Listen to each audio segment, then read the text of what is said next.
Hello students, my self Vishwesh Dave और स्वागत है आपका हमारे इस प्यारे से चैनल नॉलेज हब में। आज जैसे मैंने आपको बताया था हमारे पहले वीडियो में कि भाई हम 11th 12th का पूरा सिलेबस और 10th का मैथ साइंस का पूरा सिलेबस आगे लेंगे।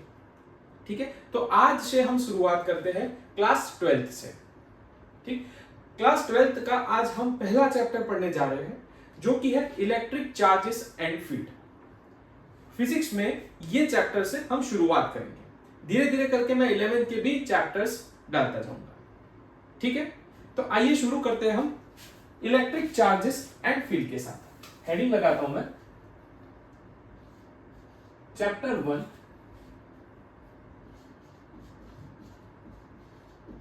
Electric charges and field. Electric charges and field. चलो सबसे पहले देखते हैं कि भाई इलेक्ट्रिक चार्ज क्या होता है। इलेक्ट्रिक चार्ज जो है वो क्या होता है। देखो भाई, इलेक्ट्रिक चार्ज जो है वो मास की तरह है, एकदम फंडामेंटल प्रॉपर्टी है।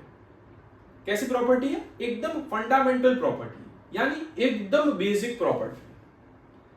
ठीक है, इतनी बेसिक प्रॉपर्टी है कि उस पर कोई फर्दर क्वेश्चंस आप नहीं कर सकते। जैसे कि अगर आपको कोई बोल दे कि कोई एक्स चीज का जो मास है वो 5 किलोग्राम है, ठीक है, तो आप उस पर फर्दर क्वेश्चंस नहीं कर सकते कि भाई कैसे 5 किलोग्राम हुआ, क्यों 5 किलोग्राम ही हुआ, है ना, क्यों 6 किलोग्राम नहीं हुआ। ये सब क्वेश्चंस आप नहीं कर सकते। सही, क्योंकि मास जो है वो एक बेसिक प्रॉपर्टी है, मतलब वो है सो है, उस पर कोई फर्दर क्वेश्चंस नहीं किया जा सकता। ठीक है, सिमिलरली जो हमारी चार्ज है वो भी एक ऐसी बेसिक प्रॉपर्टी है, फंडामेंटल प्रॉपर्टी है, जिस पर फर्दर कोई क्वेश्चंस हम नहीं कर सकते। Right, so mass and charge are similar properties. Clear? दोनों फंडामेंटल टाइप की प्रॉपर्टी है, बेसिक टाइप की प्रॉपर्टी है। ऐसी बेसिक प्रॉपर्टी को हम बोलते हैं इंट्रिंसिक प्रॉपर्टी। कैसी प्रॉपर्टी? इंट्रिंसिक प्रॉपर्टी, यानी एकदम फंडामेंटल या बेसिक प्रॉपर्टी। क्लियर है तब तक? आइए लिखते हैं इसको। Electric charge, electric charge is an intrinsic property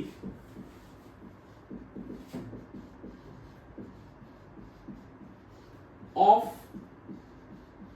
any matter. Electric charge is an intrinsic property of any matter. Intrinsic यानी एकदम बेसिक प्रॉपर्टी, इंट्रिंसिक यानी एकदम बेसिक प्रॉपर्टी। सही है, इसका दूसरा एग्जांपल क्या हो जाएगा? हमारा जो मास है वो इसका दूसरा एग्जांपल हो जाएगा। क्लियर है तक? कैसी प्रॉपर्टी है? Basic property. क्लियर? अब उसके सिंबल के बारे में बात करते हैं। जो इलेक्ट्रिक चार्ज है, electric charge is denoted by symbol capital Q, या तो आप यूज कर सकते हो स्मॉल q, दोनों चल सकते हैं। या तो चार्ज को आप कैपिटल Q से डिनोट कर सकते हो या तो स्मॉल q से डिनोट कर सकते हो। क्लियर? अच्छा, उसके यूनिट के बारे में बात करते हैं।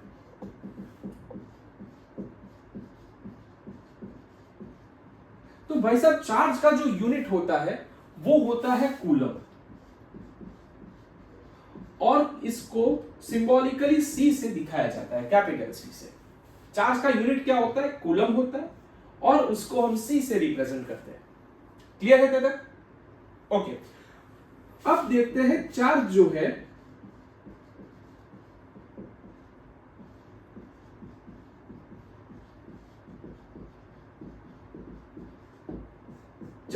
है वो एक स्केलर क्वांटिटी है, मतलब चार्ज के पास खाली मैग्नीट्यूड होता है, कोई भी टाइप का डायरेक्शन नहीं होता है।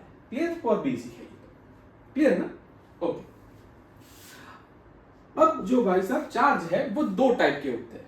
मैं जल्दी जल्दी ले रहा हूं क्योंकि ये बहुत ही बेसिक सी चीजें हैं, सही है, इसलिए थोड़ा फटाफट लेते हैं इसको। क्लियर है?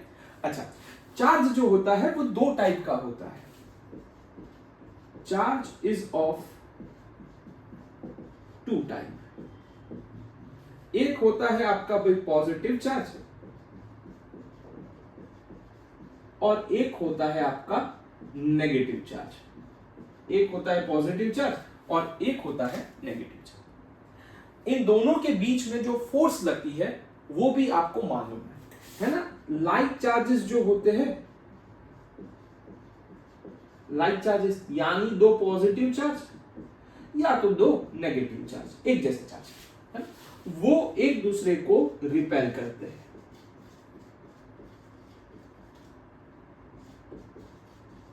सही, जो लाइक चार्जेस होते हैं वो रिपेल करते हैं और जो अनलाइक चार्जेस होते हैं, यहां लिखिए, जो अनलाइक चार्जेस होते हैं वो एक दूसरे को अट्रैक्ट करता है। अनलाइक चार्ज यानी एक पॉजिटिव और एक नेगेटिव, वो एक दूसरे के ऊपर अट्रैक्टिव फोर्स लगाते हैं, अट्रैक्ट्स ईच अदर। ऐसी इंटरएक्टिव फोर्स देखने को मिलती है दो चार्जेस के बीच में। अगर दो लाइक चार्जेस है यानी प्लस प्लस या माइनस माइनस, तो वो एक दूसरे को रिपेल करते हैं, एक दूसरे से नफरत करते हैं, है ना, एक दूसरे को दूर भगाने का ट्राई करते हैं। और अगर अनलाइक चार्जेस है प्लस और माइनस, तो उनके बीच में भाई प्रेम भाव होता है ना, एक दूसरे से प्यार करते हैं, एक दूसरे से करीब आना चाहते हैं। क्लियर है? इसका वास्तविक जीवन से कोई भी लेना देना नहीं है। सही है? आप क्लास 12th में हो इसलिए ऐसी भावनाएं आप में होती है, सही है, बट यहां पर हम चार्ज की बात करते हैं। ठीक है, चलिए आ जाइए। क्लियर? पॉजिटिव पॉजिटिव या नेगेटिव नेगेटिव यानी लाइक चार्जेस रिपेल करते हैं, पॉजिटिव नेगेटिव यानी अनलाइक चार्जेस एक दूसरे को अट्रैक्ट करते हैं। क्लियर है तक? चले आगे। ओके, अब हम ये देखते हैं कि भाई कोई भी न्यूट्रल चीज के पास चार्ज बनता कैसे है।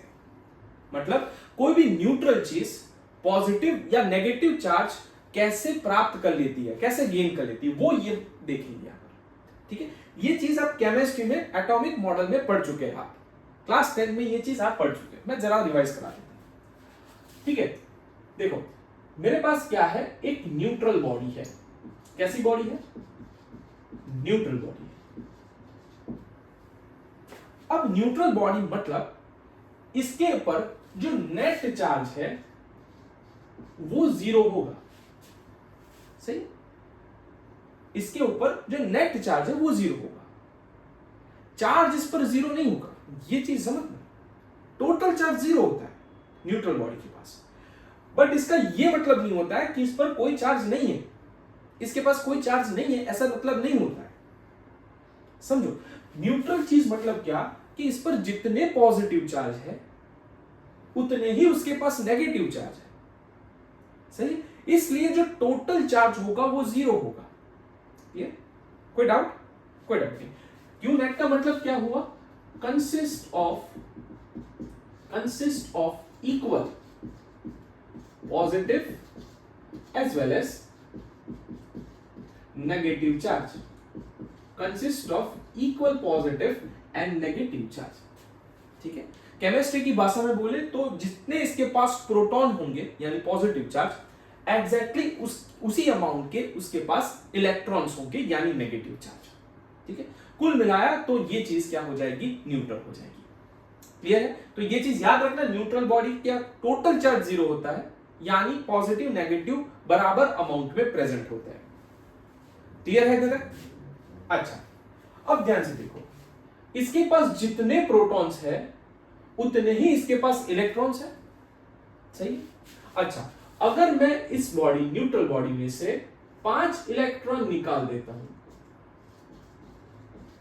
अगर मैं 5 इलेक्ट्रॉन इसमें से निकाल देता हूं तो हुआ क्या भाई?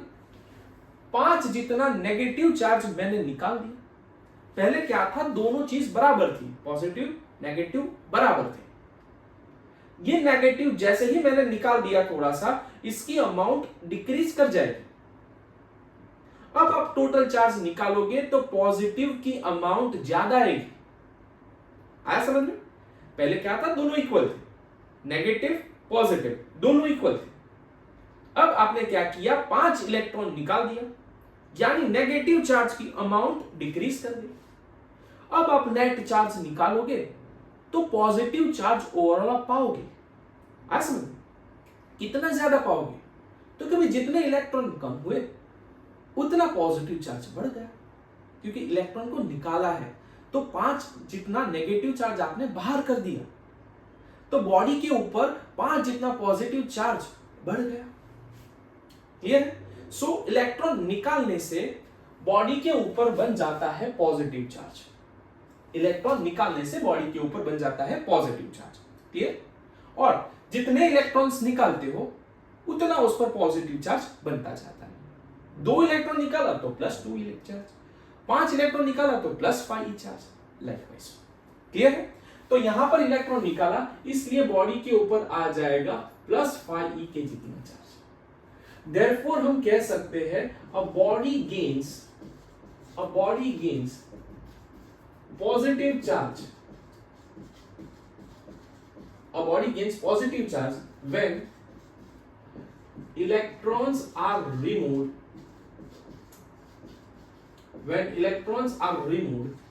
from it। बोलो क्लियर है?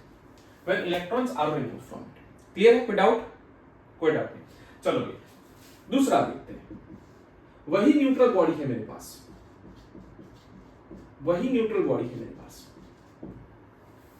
मतलब जितने पॉजिटिव चार्ज उतने नेगेटिव चार्ज। क्लियर? अब क्या कर रहा हूं, मैं इस न्यूट्रल बॉडी के ऊपर 5 इलेक्ट्रॉन डाल दे रहा हूं। 5 इलेक्ट्रॉन्स आर एडेड, मैं इसके अंदर 5 इलेक्ट्रॉन डाल रहा हूं। अब क्या होगा, न्यूट्रल बॉडी था मतलब पहले दोनों बराबर अमाउंट के थे, पॉजिटिव नेगेटिव दोनों बराबर अमाउंट के थे। जैसे ही आपने 5 इलेक्ट्रॉन अंदर डाला, नेगेटिव चार्ज ओवरऑल इंक्रीज कर जाएगा। सही? और कितना इंक्रीज करेगा, जितना आपने नेगेटिव इलेक्ट्रॉन्स डाला है। सही है? मतलब अब नेगेटिव चार्ज की जो वैल्यू है वो इंक्रीज कर दे। सही? मतलब क्या हुआ, जो बॉडी थी पहले न्यूट्रल थी, इलेक्ट्रॉन्स उसमें डालने से उस पर टोटल नेगेटिव चार्ज बढ़ गया। इस तरीके से बॉडी के ऊपर नेगेटिव चार्ज डेवलप हो जाता है। सही है? ये यानी अगर कोई सी बॉडी को नेगेटिव बनाना है, उसके ऊपर नेगेटिव चार्ज लाना है, तो उसके अंदर इलेक्ट्रॉन डाल दो तो वो बॉडी खुद नेगेटिव चार्ज बना देगी। क्लियर है? उस पर बॉडी के ऊपर नेगेटिव चार्ज प्रोड्यूस हो जाएगा इलेक्ट्रॉन्स डालने से। क्लियर है तक? ओके, सो हम ये लिख सकते हैं therefore a body will get negatively charged when electrons are added to it,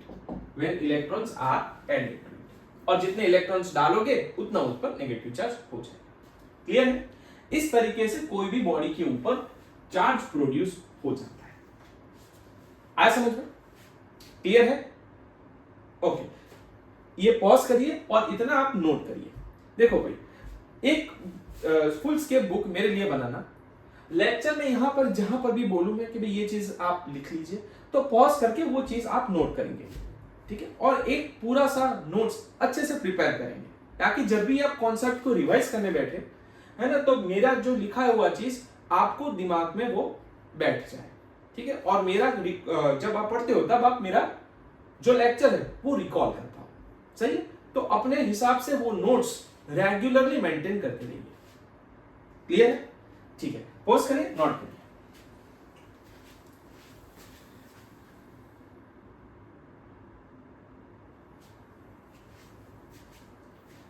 कर लिया? रब कर दूं मैं? कर दूं रब में? 1 2 3 4 5। चलिए अब देखते हैं भाई आगे की चीज। हमने देखा कि चार्ज क्या होता है, अब हम देखते हैं कि आगे हम क्या करेंगे। चलिए अब हम देखते हैं प्रॉपर्टीज ऑफ चार्ज। अब हम देखते हैं प्रॉपर्टीज ऑफ चार्ज। चार्ज की बेसिकली तीन प्रॉपर्टीज है ना? चार्ज की बेसिकली तीन प्रॉपर्टीज है, बारी बारी से हम उसको देखते जाते हैं। आइए सबसे पहले देखते हैं। सबसे पहले प्रॉपर्टी है additive nature of charge. Additive nature of electric charge. Additive nature of electric charge. देखो भाई, मैंने आगे बताया आपको कि जो चार्ज है वो स्केलर क्वांटिटी होता है, यानी चार्ज के पास कोई भी टाइप का डायरेक्शन नहीं होता है ना। तो उनका जो एडिशन होगा वो अलजेब्रिक लॉज ऑफ एडिशन के हिसाब से ही होगा। सही, अगर वेक्टर होता तो वेक्टर लॉ ऑफ एडिशन लगाते, ऐसे नहीं। यहां तो कोई डायरेक्शन है ही नहीं इसके पास, तो इसका एडिशन ऐसे होता रहेगा जैसे हम नॉर्मल एडिशन करते हैं। सही, ओके। हम देखते हैं यहां पर because of scalar quantity charge follows algebraic laws of addition। Charge follows algebraic laws of addition। सीधे सीधा चार्ज ऐड होता है। मैं बताता हूं आपको। फॉर एग्जाम्पल, अगर 2 कूलम है आपके पास और आप उसके अंदर 3 कूलम चार्ज ऐड करते हो, तो ये जो बॉडी है उस पर टोटल चार्ज हो जाएगा भाई 5 कूलम। उस पर टोटल चार्ज कितना हो जाएगा? 2 कूलम था, 3 कूलम ऐड किया तो टोटल बन गया 5 कूलम। ये चीज होती है एडिटिव प्रॉपर्टी या एडिटिव नेचर ऑफ चार्ज। सही, एडिशन आपको करना है। अगर कोई चार्ज -2 कूलम है, उसके अंदर +3 कूलम लगा तो टोटल चार्ज बच जाएगा 1 कूलम। ठीक है, क्लियर है? ये था एडिटिव नेचर ऑफ चार्ज। ठीक, क्लियर? चलो सेकेंड चीज देखते हैं, ये थोड़ा इंपॉर्टेंट है। सेकेंड है law of conservation of charge.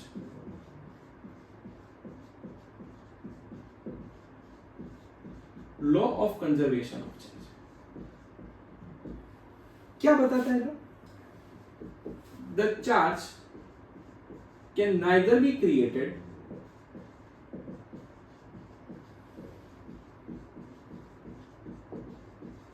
nor can be destroyed। The charge can neither be created nor can be destroyed, but it can be just transferred।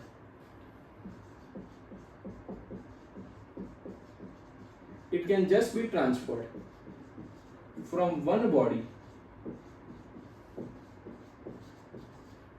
to another। सही, क्या बता रहा है भैया? इसे बोलते हैं कंजर्वेशन ऑफ चार्ज। ठीक है, ये क्या बता रहा है कि जो चार्ज है वो न तो प्रोड्यूस किया जा सकता है न तो डिस्ट्रॉय किया जा सकता है। यानी ऐसा नहीं है कि भाई चार्ज बनाने का मन हुआ, हम लेबोरेटरी में चले गए, 2-3 चार्ज बना दिए, है ना। चार्ज डिस्ट्रॉय करने का मन हुआ, लेबोरेटरी में चले गए, तोड़ताड़ किया, चार्ज को तोड़ दिया, खत्म कर दिया। ऐसा नहीं होता है। चार्ज जो होता है उसको न तो आप प्रोड्यूस कर सकते हो न तो आप उसको डिस्ट्रॉय कर सकते हो। वो खाली एक बॉडी में से दूसरी बॉडी में ट्रांसफर किया जाएगा। जैसे कि अगर मेरे पास Na है और मेरे पास क्लोरीन है, तो Na में से निकलता है इलेक्ट्रॉन, Na इलेक्ट्रॉन निकालेगा और क्लोरीन वही निकाले हुए इलेक्ट्रॉन को एक्सेप्ट करेगा। इससे होगा क्या? सोडियम जो है उसने इलेक्ट्रॉन निकाल दिया, इसलिए वो पॉजिटिव चार्ज गेन कर लेगा, और क्लोरीन है उसने निकाला हुआ इलेक्ट्रॉन एक्सेप्ट कर लिया, इसलिए वो बन जाएगा नेगेटिव चार्ज। क्लियर? मतलब जो टोटल चार्ज है वो कंजर्व्ड रहा, क्योंकि इसने एक निकाला और वही चार्ज इसने एक्सेप्ट किया। मतलब न तो चार्ज यहां पर बना न तो चार्ज यहां पर डिस्ट्रॉय हुआ। क्लियर? चार्ज का जस्ट ट्रांसफर हुआ from Na to Cl, and यही चीज दिखाती है ये law of conservation of charge. charge can neither be created nor can be destroyed, but it can be just transferred from one body to another. Clear? यानी जो overall charge रहता है, total charge रहता है, वो कांस्टेंट रहता है, conserved रहता है। टोटल चार्ज क्या रहता है? कांस्टेंट रहता है, कंजर्व्ड रहता है। क्लियर? क्लियर? अच्छा, तो इसको आप दूसरी तरीके से भी लिख सकते हो। देखो कैसे, दूसरी तरीके से भी लिख सकते हो। द टोटल चार्ज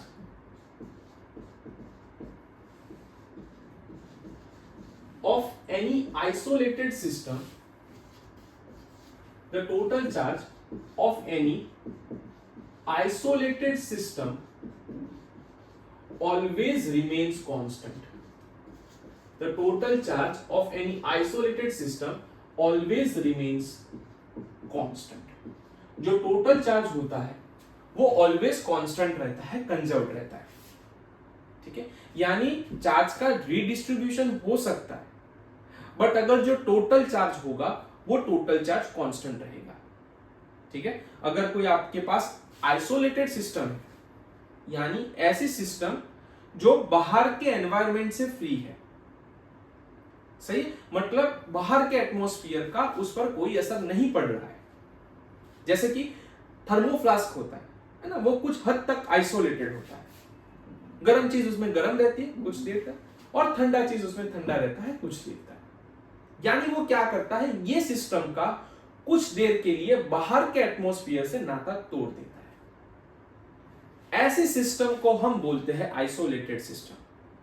ठीक है, तो ये क्या बोल रहा है, the total charge of an isolated system, यानी ऐसे सिस्टम जो बाहर के एटमॉस्फेयर से नाता तोड़ देती है, आइसोलेट हो जाती है बाहर के एटमॉस्फेयर से।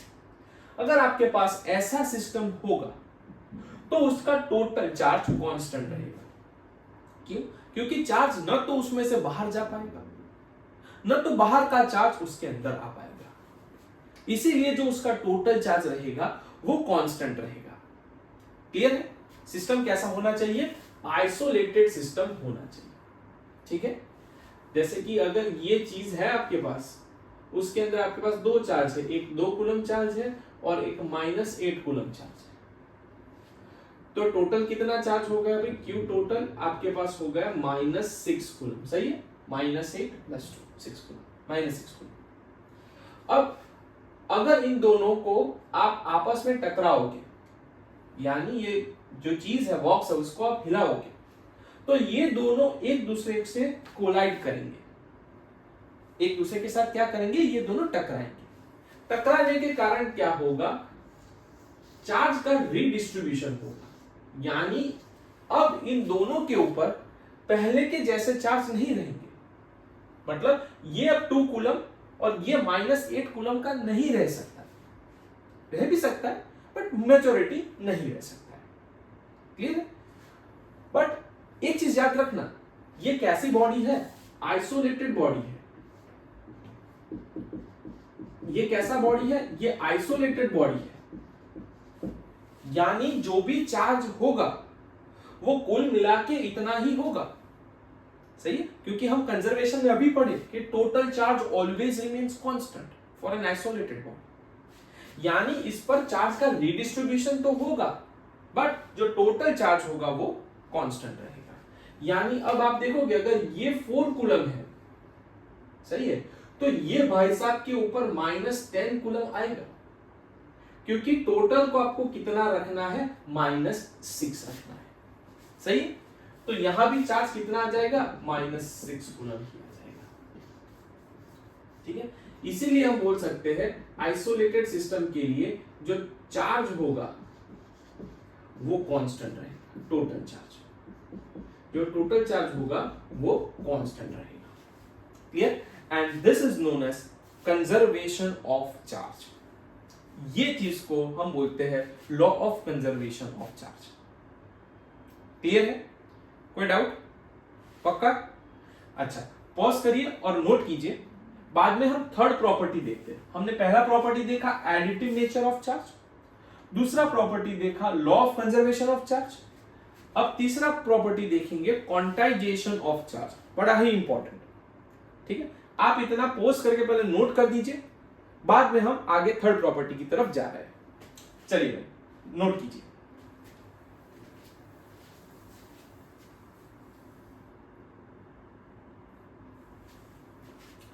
कर लिया? रब कर दूं मैं? On a count of 5 I am rubbing it. हाँ, 1 2 3 4 एंड 5। करता हूं मैं।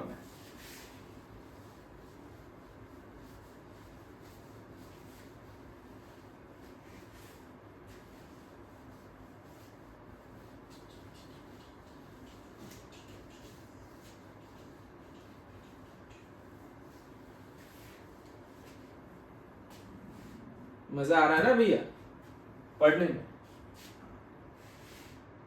सर नहीं भी आ रहा होगा तो कहां से हम बताएंगे? आप तो क्लास के उस पार है ना, डिसलाइक जरूर मार देंगे। ऐसा मत करना। चलो भाई देखते हैं third property, quantization of charge. Quantization of charge important topic है, जरा ध्यान से पढ़ना। भाई क्या होता है, कोई भी चीज जो होती है ना, मेजरली जो चीज होती है, कई कई चीजें ऐसी होती है कि वो कोई प्रॉपर अमाउंट में ही अवेलेबल होती है ना।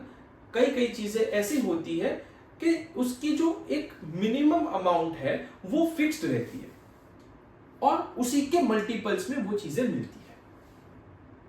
जैसे कि मान लो कि ये पेन है, तो पेन अगर मैं लेने जाऊंगा दुकान में तो मैं उसको बोलूंगा भाई चलो मुझे एक पेन दे दो, वो पेन मुझे दे देगा। अगर मुझे ज्यादा चाहिए तो मैं कहूंगा कि भाई एक और पेन दे दो, तो वो एक और दे देगा, दो दे देगा। सही? अगर मैं कहूं कि भाई एक और दे, तो वो मुझे 3 दे देगा। आया समझ में? मतलब हुआ क्या कि जो पेन है वो एक के मल्टीपल में अवेलेबल है। या तो एक लो, उसे ज्यादा चाहिए तो 2 लो, उसे ज्यादा चाहिए तो 3 लो। सही? मतलब इसकी एक फिक्स्ड अमाउंट छपी हुई है कि भाई ये मिनिमम एक ही मिलेगा। अगर मैं शॉपकीपर को बोलूं कि भाई मुझे 2.5 पेन चाहिए, क्या वो मुझे दे पाएगा? नहीं दे पाएगा, है ना। पेन का आधा तो नहीं कर सकता, क्योंकि इसका मिनिमम अमाउंट कितना फिक्स्ड है? एक फिक्स्ड है। एक के मल्टीपल्स में आप जितना बोलोगे उतना देता जाएगा, बट इसका आधा, पौना, सवा ऐसा नहीं दे पाएगा। क्लियर है? तो ऐसी जो चीज होती है जो किसी एक फिक्स्ड अमाउंट में ही अवेलेबल हो, ऐसी चीज को हम बोलते हैं क्वांटाइज्ड चीज। क्या बोलते हैं? क्वांटाइज्ड चीज, जिसका मिनिमम अमाउंट एक फिक्स्ड हो। क्लियर? और उसी मिनिमम अमाउंट के मल्टीपल में वो चीज मिलती जाती है। क्लियर है?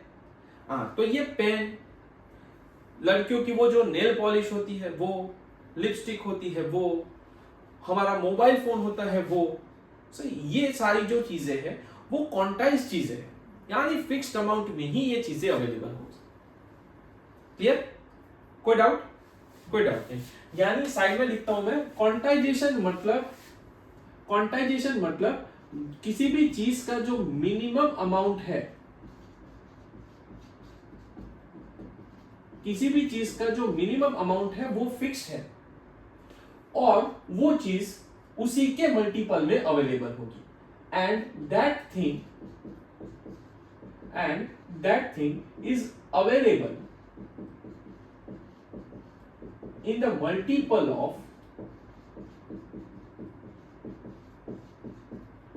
that minimum amount only.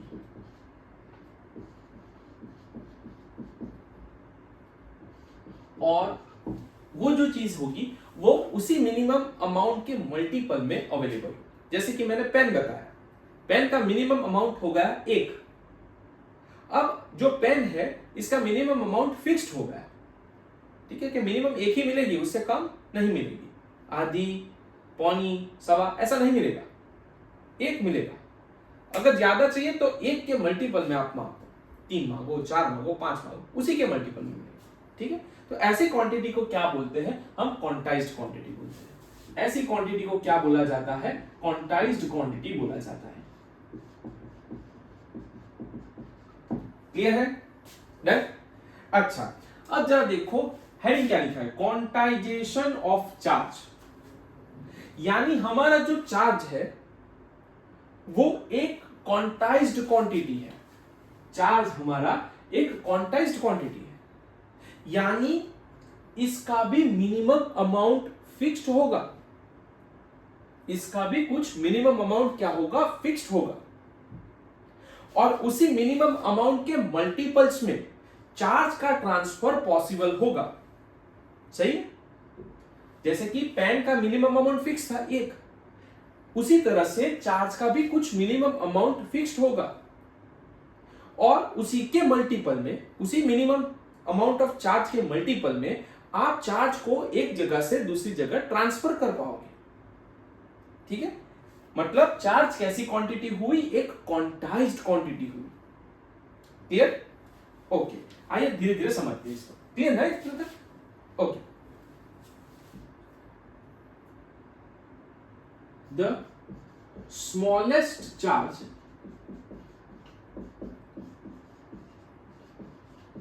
that can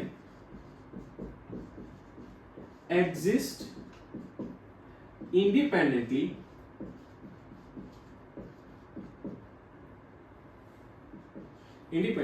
is the charge present on one electron.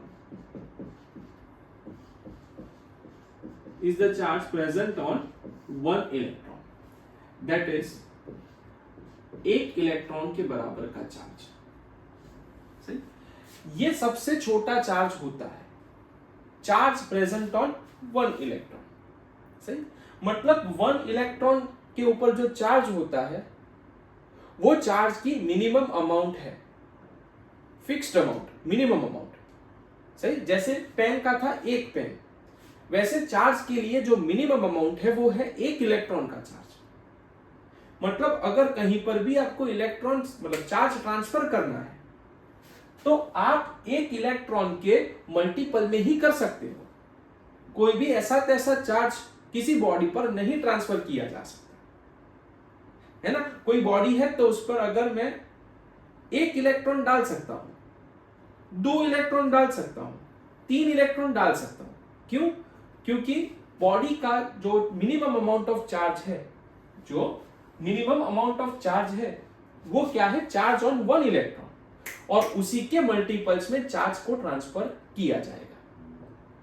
अगर कोई बोल रहा है कि मैंने भाई 1.5 इलेक्ट्रॉन के जितना चार्ज ट्रांसफर किया, तो वो आदमी गलत बोल रहा है, क्योंकि 1 इलेक्ट्रॉन को वो ट्रांसफर कर देगा, बट 0.5 इलेक्ट्रॉन कैसे बनाएगा?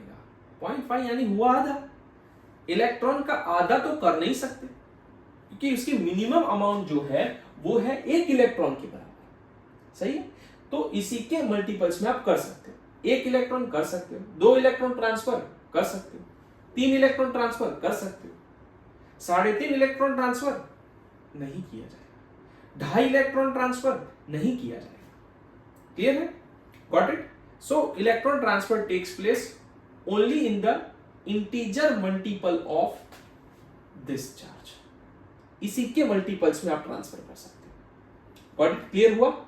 ठीक है, तो the smallest charge that can exist independently is the charge present on 1 electron.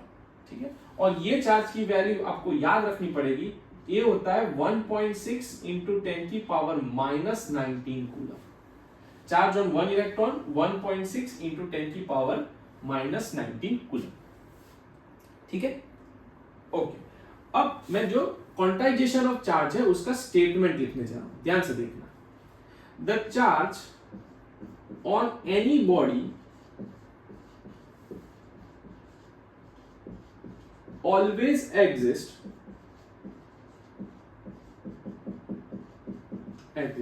as integer multiple of the charge on any body always exists as integer multiple of fundamental charge, integer multiple of fundamental charge. Fundamental charge यानी charge on one electron, charge on one electron. ठीक है, fundamental charge यानी एक electron के ऊपर का charge. क्या बता रहा है? The charge on any body, कोई भी बॉडी के ऊपर जो चार्ज प्रेजेंट होगा वो एक इलेक्ट्रॉन के चार्ज के मल्टीपल में ही होगा। ठीक है, वो एक इलेक्ट्रॉन के चार्ज के मल्टीपल में ही होगा। ठीक है, क्योंकि उसकी मिनिमम अमाउंट कितनी है? 1 इलेक्ट्रॉन। सही, 1 इलेक्ट्रॉन के मल्टीपल में ही होगा। क्लियर है तक? कोई डाउट? कोई डाउट। यानी अब ध्यान से देखो,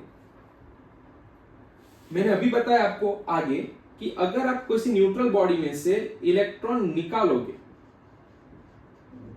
तो वो बॉडी पर आएगा पॉजिटिव चार्ज, और अगर कोई बॉडी में आप इलेक्ट्रॉन डालोगे तो उस बॉडी पर आएगा नेगेटिव चार्ज। ये हमने देखा आगे। सही है। अच्छा, मान लो कि अगर आपके पास कोई बॉडी है, उसके ऊपर क्यू चार्ज है। अगर आप इलेक्ट्रॉन डालोगे, एक इलेक्ट्रॉन डाला तो उस पर आ जाएगा -1 इलेक्ट्रॉन के जितना चार्ज। अगर 2 इलेक्ट्रॉन डाला तो उस पर आएगा -2 इलेक्ट्रॉन का चार्ज। 3 इलेक्ट्रॉन डाला तो -3 इलेक्ट्रॉन जितना चार्ज। अगर आप उसके अंदर n इलेक्ट्रॉन डालते हो तो उस पर आ जाएगा -ne का चार्ज। सही है। ठीक उसी तरह अगर आपको बॉडी पॉजिटिव चार्ज बनानी है तो आप एक इलेक्ट्रॉन निकालो, एक इलेक्ट्रॉन निकालोगे तो आ जाएगा +1 जितना चार्ज। 2 निकाला तो +2 चार्ज। सही है। 3 निकाला तो +3। अगर n इलेक्ट्रॉन निकाल दिया तो n। सही। तो कोई भी बॉडी के ऊपर ये चार्जेस पॉसिबल हो सकते हैं। -1, -2e, -3e, -4e, +4e, +3, ये सारे चार्जेस पॉसिबल है। क्यों पॉसिबल है? क्योंकि वो फंडामेंटल चार्ज यानी चार्ज ऑफ इलेक्ट्रॉन के मल्टीपल में है। बट अगर कोई बोल रहा है कि कोई चार्ज है बॉडी पर, वो 1.5 इलेक्ट्रॉन जितना है, तो वो भाई साहब गलत बोल रहा है, क्योंकि 0.5 इलेक्ट्रॉन एग्जिस्ट नहीं करता। सही है। अगर कोई बोल रहा है किसी बॉडी के ऊपर -2.3 इलेक्ट्रॉन जितना चार्ज, तो वो भाई साहब गलत बोल रहा है, क्योंकि इलेक्ट्रॉन 0.3 नहीं हो सकता, इंटीजर नहीं है ये। सही है। क्लियर? ओके। सो कोई भी इंटीजर वैल्यू में ही आप इलेक्ट्रॉन का ट्रांसफर कर सकते हो। पॉजिटिव बनाना है तो इलेक्ट्रॉन निकालो, नेगेटिव बनाना है तो इलेक्ट्रॉन डालो। क्लियर? यानी अगर इन दोनों को मैं कंबाइन करूं, ये चीज और ये चीज को अगर मैं कंबाइन करके लिखूं, तो मैं ये चीज लिख सकता हूं, Q is equals to body के ऊपर का चार्ज या तो +ne हो सकता है, सही, या तो -ne हो सकता है, या तो +ne हो सकता है या तो -ne। So Q is equals two plus और माइनस n।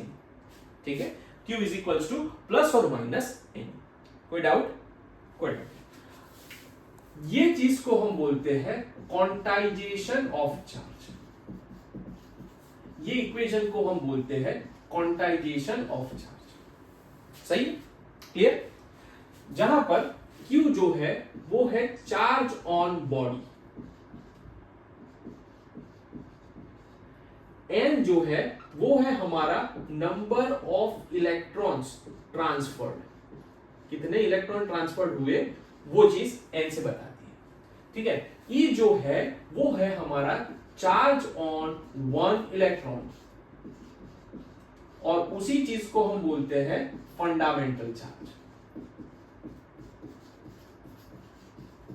सही है। इसकी वैल्यू होती है 1.6 इंटू 10⁻⁻19। बोलो, कर पाओगे भाई? क्लियर है ये? कोई डाउट?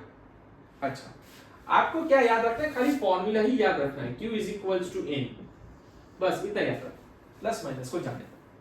अगर बॉडी में से इलेक्ट्रॉन निकाल रहा है तो +n के जितना चार्ज, अगर बॉडी में इलेक्ट्रॉन डाल रहा है तो -n के जितना चार्ज। खत्म?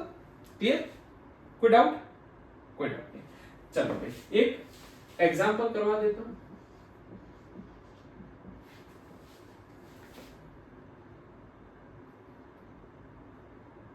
Twenty electrons are removed from a body at every 5 seconds. 20 electrons are removed from a body at every 5 seconds. Find the charge on body after 10 seconds. सही, 20 इलेक्ट्रॉन जो है वो बॉडी में से निकाले जा रहे हैं हर 5 सेकेंड में। तो बॉडी के ऊपर कितना चार्ज होगा 10 सेकेंड में, ये पूछना है। तो देखो भाई, हमें पता है कि ये बाजू इलेक्ट्रॉन और ये बाजू टाइम लिख देते हैं। 20 इलेक्ट्रॉन्स निकाले जा रहे हैं 5 सेकेंड के अंदर, यानी 10 सेकेंड में इसके डबल निकाले जाएंगे, यानी 40 इलेक्ट्रॉन्स को निकाला जाएगा। सही है। सो हमें पता चला कि 40 electrons are removed. Since electrons removed है, बॉडी के ऊपर आएगा पॉजिटिव चार्ज। क्लियर? Q जो होगा वो आएगा एक तो पॉजिटिव, ठीक है। अच्छा, कितना होगा? तो कि N इंटू E के जगह। अच्छा, N कितना है? 40 इलेक्ट्रॉन्स निकाले, और एक इलेक्ट्रॉन का चार्ज होता है 1.6 इंटू 10 की पावर -19, ठीक है। ये 0 इसको दे दूंगा तो ये 16 हो जाएगा। 16 4 जा 64, यानी 64 इंटू 10 की पावर -19 कूलम होगा। साइंटिफिक नोटेशन में लिखा तो एक नेगेटिव में जाएगा तो एक पॉजिटिव होगा। इतना पॉजिटिव चार्ज बॉडी के ऊपर बन जाएगा 10 सेकेंड्स के बाद। बोलो, क्लियर है? इतने तक आ जाएगा? एक बार अच्छे से देखिए, पॉज करिए और नोट करिए। चलिए भाई फटाफट।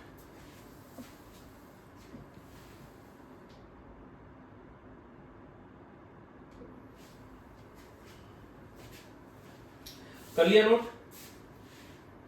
रब कर दूं मैं? ठीक है, चलो भाई रब करते हैं। तो यहां पर हमारी 3 प्रॉपर्टीज चार्ज की खत्म हुई। एक हमने देखा क्वांटाइजेशन ऑफ चार्ज, जो लास्ट में देखा। उसके पहले देखा हमने law of conservation of charge, और उसके पहले हमने देखा एडिटिव नेचर ऑफ चार्ज। यहां पर हमारी 3 चार्ज की प्रॉपर्टीज खत्म होती है, ठीक है। 3 चार्ज की प्रॉपर्टीज यहां पर खत्म होती है। चलिए अब हम देखते हैं कि कोई भी बॉडी को चार्ज कैसे करेंगे। Methods of charging a body. अब हम देखेंगे methods of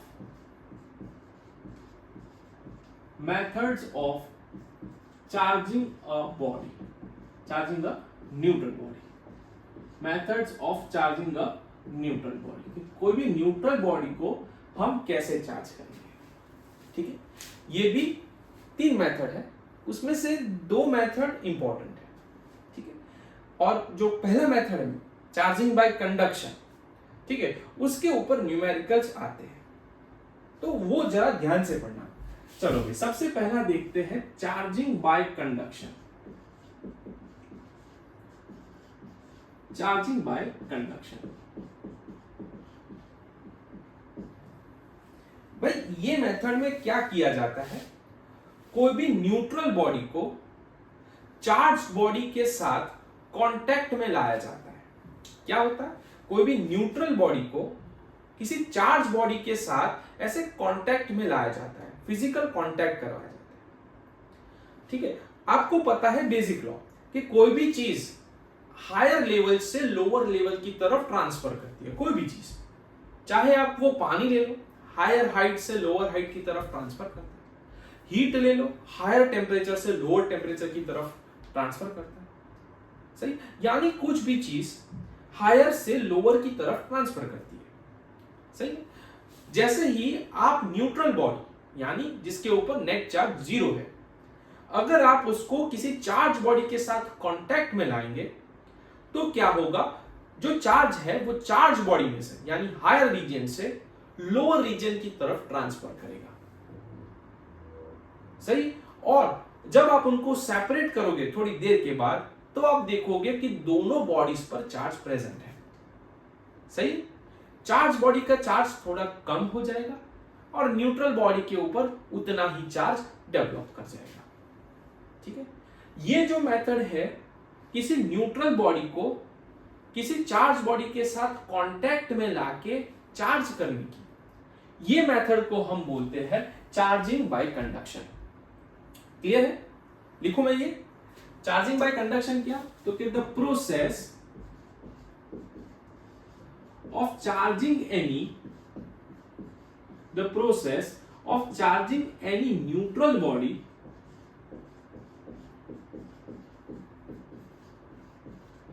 by bringing it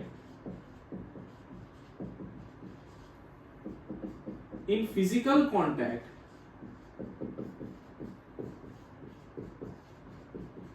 with a charged body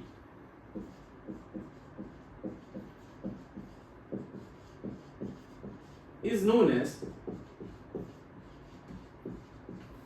charging by conduction, is known as charging by conduction.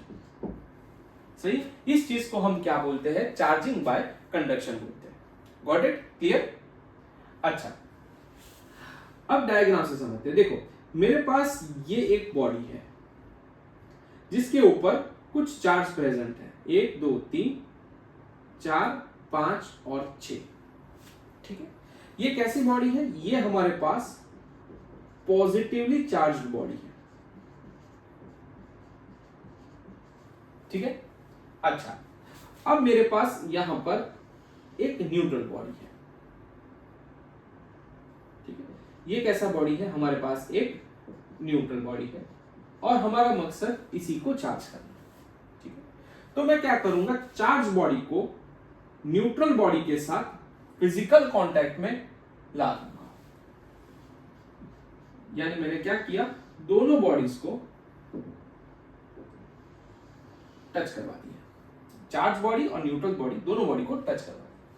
तो क्या होगा, चार्ज बॉडी में से कुछ चार्ज यहां पर ट्रांसफर हो जाएगा, चार्ज बॉडी में से कुछ चार्ज ट्रांसफर हो जाएगा। सही। अच्छा, चार्ज बॉडी में से कुछ चार्ज ट्रांसफर हो जाएगा। थोड़ी देर के बाद जब आप इन दोनों को सेपरेट करोगे तो पाओगे कि भाई कुछ चार्ज यहां पर हो गया और कुछ चार्ज यहां पर आ गया। यानी न्यूट्रल बॉडी फिजिकल कांटेक्ट में लाने से चार्ज बॉडी के साथ उसके ऊपर भी चार्ज आ गया। ठीक है। Now both the bodies have positive charge. ऐसे मेथड को जहां पर एक न्यूट्रल बॉडी को किसी चार्ज बॉडी के साथ कांटेक्ट में लाके उसके ऊपर चार्ज डेवलप किया जाता है, ऐसी मेथड को हम बोलते हैं चार्जिंग बाय कंडक्शन। ठीक है। क्लियर है? ऐसी मेथड को हम क्या बोलते हैं, charging by conduction, bye maintaining physical contact with charge and neutral body. Clear है? अच्छा, एक चीज आप ध्यान से देखना कि यहां पर मैंने टोटल 6 चार्जेस लिए थे प्लस, यहां पर मैंने 4 बताए, यहां पर मैंने 2 बताए। ऐसा जरूरी नहीं है कि ऑलवेज अनइक्वल ही रहेगा, ऐसा जरूरी नहीं है। कई बार क्या होता है, इन दोनों के ऊपर इक्वल चार्जेस आ जाता है। सही। इन दोनों के ऊपर चार्जेस बराबर से डिस्ट्रीब्यूट होता है। वो कब होता है वो हम देखते हैं। देखो, when two bodies have same shape, size and material, अगर दोनों बॉडीज यानी चार्ज बॉडी और न्यूट्रल बॉडी दोनों बॉडी का शेप, साइज और मटेरियल सेम है, then charge will get distributed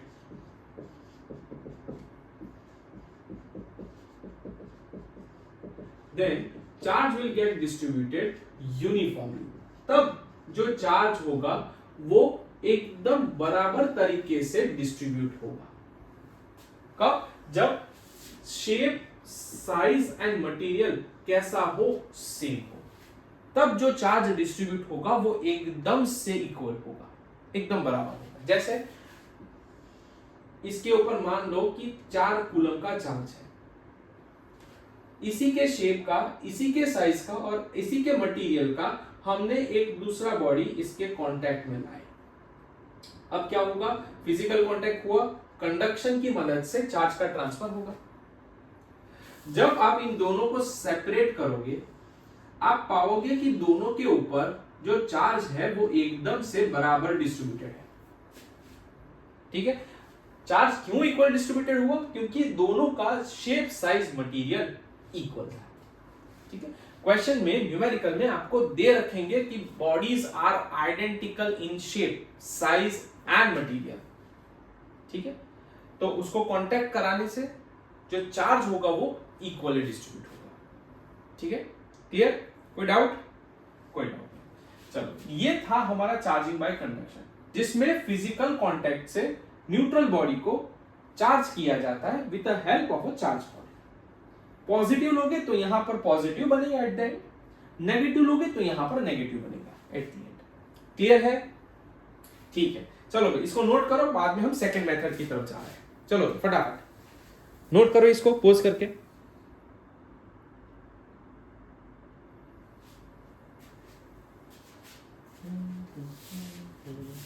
कर लिया नोट? रब कर दो इसको। चलो भाई रब करता हूं। अब हम देखेंगे चार्जिंग का दूसरा मेथड, उसका नाम है induction, charging by induction. Conduction में क्या किया था? फिजिकल कांटेक्ट करवाया था। अब इंडक्शन में क्या करते हैं वो देखते हैं। ये रब हो गया, देख देता हूं। चलो second method, charging by induction. ये मेथड में न्यूट्रल बॉडी को चार्ज करवाया जाएगा with the help of a charge body. Charge body से न्यूट्रल बॉडी को चार्ज करवाया जाएगा। बट यहां पर न्यूट्रल बॉडी और चार्ज बॉडी के बीच में कोई भी फिजिकल कांटेक्ट नहीं होगा। I repeat, method of induction में, चार्जिंग बाय इंडक्शन में न्यूट्रल बॉडी को चार्ज करवाया जाता है with the help of a charge body. But charge body और न्यूट्रल बॉडी के बीच में कोई भी फिजिकल कांटेक्ट मेंटेन नहीं करवाया जाता। ठीक है? ऐसी मेथड को हम बोलते हैं चार्जिंग बाय इंडक्शन। क्लियर? मैं डेफिनेशन लिखता हूं। The method of charging any neutral body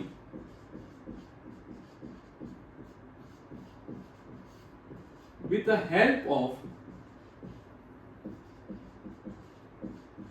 a charged body without making, ये चीज याद रखना, without making any physical contact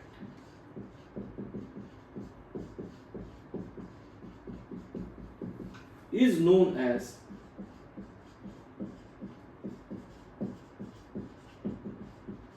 charging by induction. उसे बोलते हैं हम चार्जिंग बाय इंडक्शन। ठीक है? यहां पर दो बॉडीज के बीच में कांटेक्ट नहीं करवाया जाएगा, फिर भी न्यूट्रल बॉडी को चार्ज मिलेगा। ठीक है? आइए कैसे करते हैं देखते हैं। देखो, मेरे पास यहां पर एक बॉडी है और ये कैसी बॉडी है? न्यूट्रल बॉडी है। मैंने अभी आपको आगे बताया, न्यूट्रल बॉडी मतलब उसके अंदर जितने पॉजिटिव चार्ज होंगे एग्जैक्टली उतने ही नेगेटिव चार्जेस भी होंगे। ठीक है? दोनों की अमाउंट जो कि वो एग्जैक्टली बराबर होगी। ठीक है? अच्छा, यहां ये न्यूट्रल बॉडी के साथ मैं एक ग्लास का रॉड ला रहा हूं जिसके ऊपर कुछ चार्ज प्रेजेंट है। ये क्या है? ये है चार्ज्ड ग्लास रॉड, है ना। इसके नजदीक ला रहा हूं, इनको टच नहीं कर पा रहा हूं, ठीक है। अब होगा क्या भाई, जैसे ही आप चार्ज रॉड ये न्यूट्रल बॉडी के साथ लाओगे, ये न्यूट्रल बॉडी के जो पॉजिटिव चार्ज होंगे, जो यहां पास होंगे, वो रिपल्शन फेस करेंगे और हो सके इतने दूर चले जाएंगे यहां से, ठीक है। जब आप इसको पास लाओगे तो यहां के जो नेगेटिव चार्जेस होंगे वो ये वाले नेगेटिव चार्ज के साथ रिपल्शन फेस करेंगे और इससे जितना बन सके उतना दूर भागने का ट्राई करेंगे, सही। मैक्सिमम वो यहां तक भाग पाएंगे, क्लियर है। तो पॉजिटिव चार्ज रिपेल होने के कारण यहां पर आ गए, क्लियर। अच्छा, यहां से नेगेटिव चार्ज, पॉजिटिव चार्ज चला गया, रिपल्शन फेस करके पॉजिटिव चार्ज यहां से चला गया, तो बचा क्या? बचा खाली नेगेटिव, खाली बचा नेगेटिव चार्ज। यहां तक क्लियर है?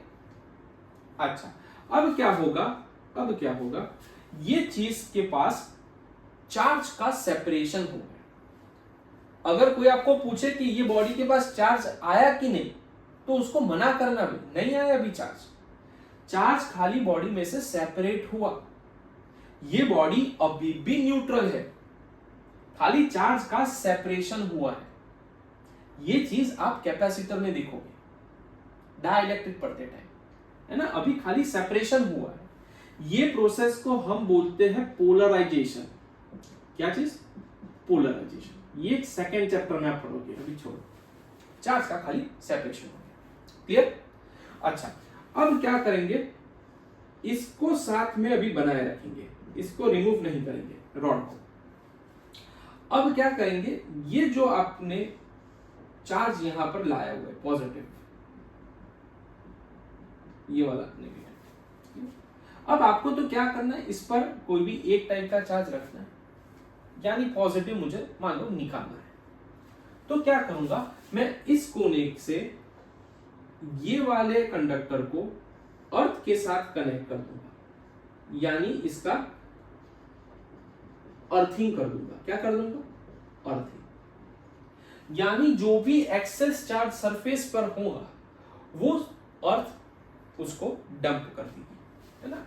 अर्थ क्या करेगी? ये जो सारे एक्सेस पॉजिटिव चार्ज है जो इस साइड प्रेजेंट है ना, वो सारे एक्सेस पॉजिटिव चार्ज को अपने अंदर डंप कर लेगी, ठीक है। यानी सारे पॉजिटिव चार्ज धीरे धीरे करके अर्थ में चले जाएंगे, वैनिश हो जाएंगे, ठीक है। अच्छा, थोड़ी देर के बाद आप पाओगे ये अभी भी रखा हुआ है पॉजिटिव वाला ग्लास रॉड। थोड़ी देर के बाद आप पाओगे कि जो सारा पॉजिटिव चार्ज है वो अर्थ में ड्रेन हो गया, बचा खाली यहां पर नेगेटिव चार्ज, ठीक है। अब आप इसको रिमूव कर सकते हो। पॉजिटिव चार्ज जब चला जाएगा तब आप इसको रिमूव करोगे। अब जैसे ही आप इसको रिमूव करोगे तब आप देखोगे कि जो नेगेटिव चार्ज है वो पूरी तरीके से इवनली इसके अंदर डिस्ट्रीब्यूट हो जाएगा, क्लियर। मतलब आपने क्या किया? एक न्यूट्रल बॉडी को किसी ग्लास कंडक्टर से, किसी चार्ज बॉडी से आपने उसको चार्ज कर दिया without making any physical contact between this two bodies, ठीक है। ये जो मेथड है जहां पर कोई न्यूट्रल बॉडी चार्ज बॉडी के मदद से चार्ज की जाती है without making any physical contact between them, ऐसे मेथड को हम बोलते हैं चार्जिंग बाय इंडक्शन, क्लियर है। कंडक्शन में फिजिकल कॉन्टैक्ट मेंटेन किया जाता है, इंडक्शन में फिजिकल कॉन्टैक्ट नहीं करवाया जाता। कंडक्शन में जो चार्ज बॉडी के पास था वही चार्ज न्यूट्रल बॉडी के पास आ जाता है एट द एंड। अगर चार्ज बॉडी पॉजिटिव ले रखी है तो जो न्यूट्रल बॉडी होगी एट द एंड वो पॉजिटिव होगी, अगर चार्ज बॉडी नेगेटिव है तो neutral body at the end negative बनेगी कंडक्शन में। अच्छा, इंडक्शन में क्या होगा? अगर चार्ज रॉड पॉजिटिव है तो न्यूट्रल बॉडी को अपोजिट चार्ज मिलेगा, यानी न्यूट्रल बॉडी नेगेटिव होगी। अगर चार्ज रॉड नेगेटिव है तो न्यूट्रल बॉडी आपका पॉजिटिव बनेगा, यानी इंडक्शन में न्यूट्रल बॉडी के ऊपर अपोजिट चार्ज आता है from that charge body. Clear है? कॉन्सेप्ट एकदम क्लियर? ठीक है, एक बार देख लीजिए, बाद में मैं लास्ट मेथड देखता हूं, बता रहा हूं आपको, है ना। बहुत ही इजी मेथड है, वो कम पूछा जाता है, वो पूछा नहीं जाता है, और उसका नाम है चार्जिंग बाय फ्रिक्शन या चार्जिंग बाय रबिंग। तीसरा जो मेथड है उसका नाम है चार्जिंग बाय रबिंग। ये कम पूछा जाता है, बहुत नहीं पूछा जाता। देख लो भाई, ये बाद में ये समझाता हूं आपको, अच्छे से देख लो इसको एक बार। क्लियर है? चलिए अब देखते हैं चार्जिंग बाय रबिंग। क्या होगा भाई, जब आप किसी भी दो चीज के बीच में फ्रिक्शन करोगे, उनको रब करोगे, तो जो हीट एनर्जी होगी वो क्या करेगी, इलेक्ट्रॉन्स का ट्रांसफर कराएगी। जैसे कि स्केल जो है, जब आप उसको बाल में ऐसे घिसते हो तो जो चार्जेस है वो ट्रांसफर होता है, या तो बाल में से स्केल में जाएगा या तो स्केल में से बाल में आएगा, इलेक्ट्रॉन्स का ट्रांसफर होता है। यानी कोई भी बॉडी, कोई भी एक बॉडी, आइदर दिस हेड और स्केल, चार्ज गेन कर देगी। कोई एक बॉडी पॉजिटिव होगी और कोई एक बॉडी नेगेटिव हो जाएगी। ठीक है? अच्छा, कौन पॉजिटिव होगा कौन नेगेटिव होगा वो डिपेंड करता है on the properties of material. Material की प्रॉपर्टी के ऊपर वो चीज डिपेंड करती है। बट ऑपोजिट चार्ज आ जाएंगे। अगर स्केल के ऊपर -2 कूलम आ रहा है तो हेयर के ऊपर +2 कूलम हो जाएगा। स्केल के ऊपर 3 कूलम आ रहा है तो बाल के ऊपर -3 कूलम आ जाएगा। इतना तक क्लियर है? अच्छा, अब क्या हुआ, ये जो स्केल है, जो मैंने घिस के चार्ज की हुई जो स्केल है, अगर वो मैं पेपर पीसेस, छोटे छोटे पेपर पीसेस के पास ले जाऊंगा तो क्या होगा, पेपर पीसेस कैसे है, न्यूट्रल है। जैसे ही स्केल, मान लेते हैं पॉजिटिव चार्ज वाली है, जैसे ही पॉजिटिव चार्ज वाली स्केल उसके पास ले जाऊंगा, ये पेपर पीसेस के जो पॉजिटिव चार्ज है वो ऐसे दूर भाग जाएंगे। नेगेटिव चार्जेस के कारण स्केल और उनके बीच में अट्रैक्शन होगा, और इसी कारण जो छोटे छोटे पीसेस होते हैं वो टटक टटक चिपक जाते हैं, साठ चिपक जाते हैं। क्लियर है? क्लियर है? अच्छा, थोड़ी देर के बाद देखोगे वो पेपर पीसेस अगेन नीचे गिर जाते हैं। क्या हुआ होगा, जो स्केल है जिसके ऊपर पॉजिटिव चार्ज था, पेपर पीसेस है, वो अट्रैक्ट होके नेगेटिव चार्ज यहां पर फिक्स हो गया। पॉजिटिव नेगेटिव एक दूसरे को थोड़ी देर के बाद न्यूट्रल कर देंगे और पेपर ड्रॉप्स, अट्रैक्टिव फोर्स 0 हो जाएगा और पेपर पीसेस फिर से नीचे गिर जाएंगे। क्लियर है? क्लियर? तो ये जो चीज आपने देखी वो चीज हुई चार्जिंग बाय रबिंग या चार्जिंग बाय फ्रिक्शन से। स्केल को रब किया, उसके ऊपर चार्ज डेवलप किया फ्रिक्शन की मदद से। जैसे ही चार्ज स्केल को आप पेपर पीसेस के पास ले गए, चार्जिंग बाय इंडक्शन होने लगे। अगर ये पॉजिटिव है तो सारे पेपर का पॉजिटिव चार्ज दूर भाग जाएगा, छोटे छोटे पेपर पीसेस का, और नेगेटिव चार्ज की वजह से, अट्रैक्टिव होने की वजह से, अट्रैक्टिव फोर्स होने की वजह से वो चिपक जाएंगे। क्लियर? ठीक है? वैसे ही आप देखोगे कि बर्थडे पार्टी में बलून जो होता है उसे ऐसे हम घिस के दीवार पे चिपका देते हैं हैप्पी बर्थडे करने से पहले, है ना। जरूरी होता है क्योंकि वो फोड़ते नहीं है तो मजा नहीं आता है ना। हाँ। तो ऐसे घिस के हम क्या करते हैं, चिपका देते हैं। अभी मत लाओ यार बलून, लेक्चर के बाद लाना, अभी मत खुलाओ, बाद में सेलिब्रेट करना, ठीक है। हाँ, तो घिस के हम कहाँ करते हैं, ऊपर ऐसे लगा देते हैं। तो उसमें भी सेम फिनोमिना, जैसे ही हम बाल पे घिसेंगे चार्जेस डिस्ट्रीब्यूट होंगे, एक के ऊपर पॉजिटिव एक के ऊपर नेगेटिव। ये चार चीज जब आप न्यूट्रल चीज पे लगाओगे थोड़ी देर वहां पर वो चिपक के रहेगा। क्लियर है? कोई डाउट? तो इस मेथड को हम बोलते हैं चार्जिंग बाय रबिंग। क्लियर? पूछा नहीं जाता है, कम पूछा जाता है।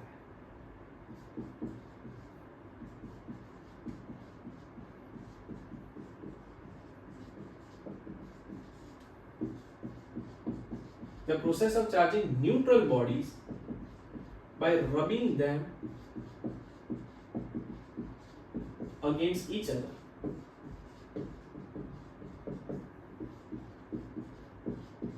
is known as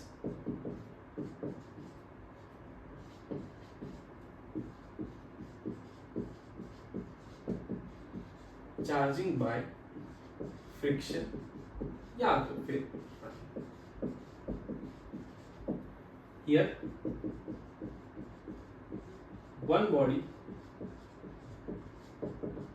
will gain positive charge and other will gain negative charge depending upon the properties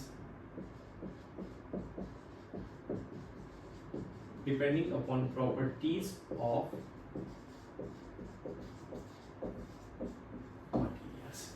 here depending upon the properties of material. The process of charging a neutral body by rubbing them against each other is known as charging by friction or rubbing. Here one body will gain positive charge, जैसे बाद में बताया, कोई एक positive होगा कोई एक negative होगा, and other will gain negative charge depending upon the properties of the material. Clear है? क्लियर है भाई इतने तक? ठीक है, तो यहां पर हम हमारा जो फर्स्ट लेक्चर है उसको एंड करते हैं। इंट्रोडक्शन जो था बेसिक वो सारा कुछ आज हमने ले लिया, ठीक है। अब हम जो नेक्स्ट टाइम है वो इसके कोर टॉपिक से शुरू करेंगे। अब कूलम्स लॉ आएगा जो कि हमें बताएगा कि दो चार्जेस के बीच में कितना फोर्स लगता है, वो हम स्केलर फॉर्म में पढ़ेंगे। बाद में उसी में हम डायरेक्शन पढ़ेंगे और वो हो जाएगा Coulomb's law in vector form, ठीक है। इतना सारी जो चीज है वो आप एक नोट्स में अच्छे से लिख के रखिएगा, ठीक है, और एक फिजिक्स का बुक अलग से ही बना लेना, उसमें सारी चीजें नोट करते जाना, ठीक है। टिल देन बाय, और हम नेक्स्ट लेक्चर में मिलते हैं। Okay bye.